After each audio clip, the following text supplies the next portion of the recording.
Georgie and Mandy's first marriage confirms the real reason why young Sheldon had to end.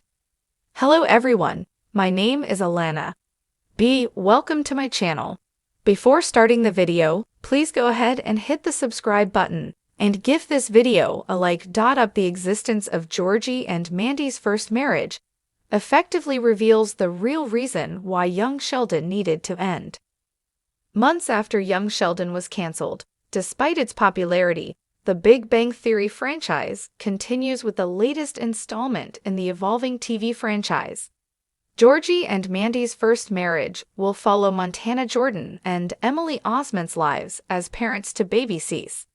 Picking up a couple of months after Sheldon's move to California, it moves forward the Cooper's story in Texas. However, it has always been clear that the spin-off wouldn't happen if young Sheldon was still on the air. Unlike the majority of cancellations, young Sheldon ending wasn't because of the lack of interest from the public.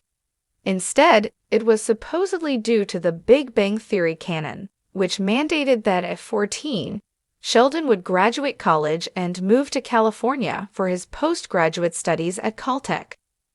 Despite the many inconsistencies between the projects, Chuck Lorre and his team opted to stick to this particular aspect of the continuity despite calls to disregard it, so the prequel could continue. That being said, new information about Georgie and Mandy's first marriage reveals a harsher reason for young Sheldon wrapping up. In a new interview, Georgie and Mandy's first marriage showrunner, Steve Holland, cites how the new show deviates from the previous shows in the franchise. He also argues why he believes it's more relatable than young Sheldon and the Big Bang Theory. It's mainly because Georgie and Mandy's first marriage no longer centers on Sheldon. Granted that the character was entertaining and intriguing, but everything about him was heightened. That's part of his charm, but after almost 2 decades of dominating the TV universe, it was time for a change. Read his full quote below. "This is the first time in 18 years that we're not writing for Sheldon, and Sheldon's a great character, and I'm so proud to have been a part of writing that character, but this is a different show. I don't have to keep Googling science facts anymore or trying to pretend that I know what I'm talking about. This is a much more, I think, relatable family show. These are different characters. It's the same world, but the slice of this world they inhabit has a different flavor to it."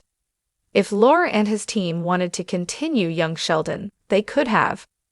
There was an established base that was already more invested in the family comedy drama than its connections to the Big Bang Theory. It could have become an alternate reality version of what Jim Parsons' Sheldon experienced, as he revealed in the flagship series. However, they opted to move on from the character and take a big risk of launching a new show in Georgie and Mandy's first marriage. Wrapping up young Sheldon marked the end of Sheldon's run on TV. As sad as that was, it was time for the Big Bang Theory universe to move on from the eccentric genius. For starters, Parsons has no plans of reprising the role after his brief cameo in the prequel send-off Flash Forward. Meanwhile, there's also no interest in tackling Sheldon's first years in Caltech without Leonard and the rest of the Pasadena gang. Because of this, expanding beyond the character is the best way to ensure the universe's sustainability moving forward. Admittedly, Georgie and Mandy fronting a new show is a massive gamble. However, if it leans towards the family-focused storytelling of young Sheldon's later years, Georgie and Mandy's first marriage has a good chance of becoming another hit. From there, the Big Bang Theory franchise can be bolder in terms of the kind of stories it wants to tell in any additional spin-off moving forward.